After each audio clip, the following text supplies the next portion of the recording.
کلمہ طیب، طیب مانے پاک، کلمہ لا الہ الا اللہ محمد الرسول اللہ، صحت الفاظ کے ساتھ یاد کرنا، یعنی صحیح تلفظ کے ساتھ کلمہ طیبہ کو یاد کرنا، اور اس کے معنی اور مفہوم کو بھی سمجھنا، اور ذہن نشیں کرنے کی کوشش بھی کرنا، اور اپنی پوری زندگی کو اس کے موافق بنانے کی فکر کرنا۔ دوسری چیز، نماز کا پابند ہونا، اس کے آداب و شرائط کا لحاظ رکھتے ہوئے خشوع اور خضوع کے ساتھ ادا کرنا نماز کو، اور ہر رکن میں خداوند کریم کی عظمت و بزرگی اور اپنی بندگی اور بیچارگی کا دھیان کرنا، غرض اس کوشش میں لگے رہنا کہ نماز اس طرح ادا ہو جو اس رب العالمین کی بارگاہ کی حاضری کے شایع نشان ہو۔ ایسی نماز کی کوشش کرتے رہیے اور اللہ تبارک و تعالی سے اس کی توفیق طلب کریے۔ اگر نماز کا طریقہ معلوم نہ ہو تو اسے سیکھنے اور نماز میں پڑھنے کی تمام چیزوں کی فکر کرنا، اس کو یاد کرنے کی لگن لگائے رکھنا، اس کو یاد رکھنا، نماز میں جو چیزیں پڑھی جاتی ہیں ان کو یاد کرنے کی فکر کرنا۔ تیسری چیز جو ضروری ہے، قرآن کریم کے ساتھ وابستگی اور دل بستگی پیدا کرنا، جس کے دو طریقے بیان کیے گئے ہیں۔ کچھ وقت روزانہ ادب و احترام کے ساتھ معنی و مفہوم کا دھیان کرتے ہوئے تلاوت کرنا، قرآن کریم کی تلاوت کرنا، معنی و مفہوم کا دھیان کرتے ہوئے۔ اگر عالم نہ ہو اور معنی و مفہوم کو سمجھنے سے قاصر ہو، سمجھ نہ پاتا ہو، تب بھی بغیر معنی سمجھے کلام ربانی کی تلاوت کرے، یعنی قرآن کریم کی روزانہ تلاوت کرے اگر اس کے معنی و مفہوم کو نہ سمجھتا ہو، اور سمجھے کہ میری فلاح و بہبود اسی میں پوشیدہ ہے، یعنی تلاوت کرے اور یہ سمجھے کہ میری جو کامیابی اللہ رب العزت نے رکھی ہے، قرآن کریم میں رکھی ہے، محض الفاظ کا پڑھنا بھی سعادت عظمیٰ ہے اور موجب خیر و برکت ہے۔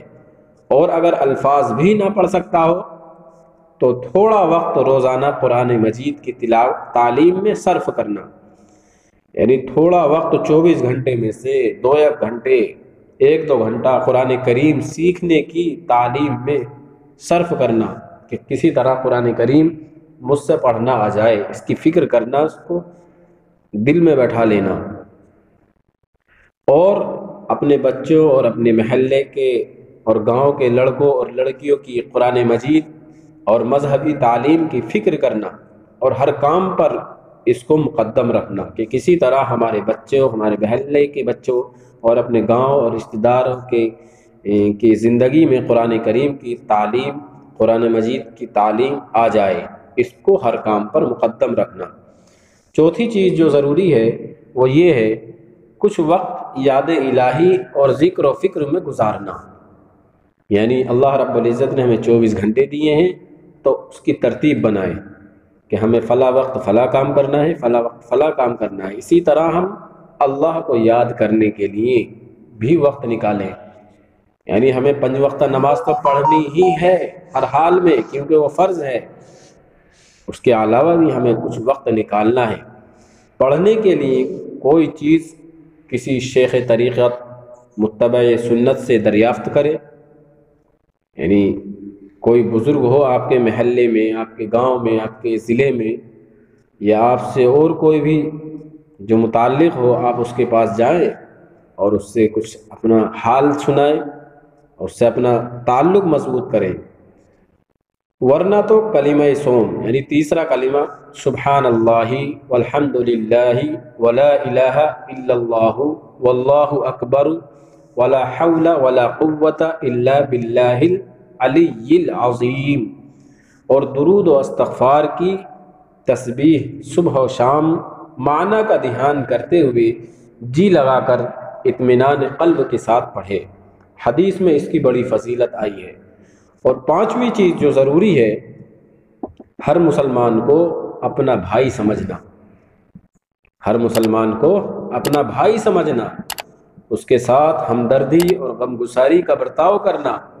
صفت اسلام کی وجہ سے اس کا ادب و احترام کرنا، ایسی باتوں سے بچنا جو کسی مسلمان بھائی کی تکلیف و اذیت کا باعث ہو۔ ان باتوں کا خود بھی پابند بنے اور کوشش کرے کہ ہر مسلمان ان کا پابند بن جائے، جس کا طریقہ یہ ہے کہ خود بھی اپنا وقت دین کی خدمت کے لیے فارغ کرے اور دوسروں کو بھی ترغیب دے کر دین کی خدمت اور اشاعت اسلام کے لیے آمادہ کرے۔ اللہ رب العزت ہم سب کو عمل کی توفیق عطا فرمائے اور دین اسلام کے لیے ہمیں اور ہماری نسلوں کو قبول فرمائے۔ والسلام علیکم ورحمۃ اللہ وبرکاتہ۔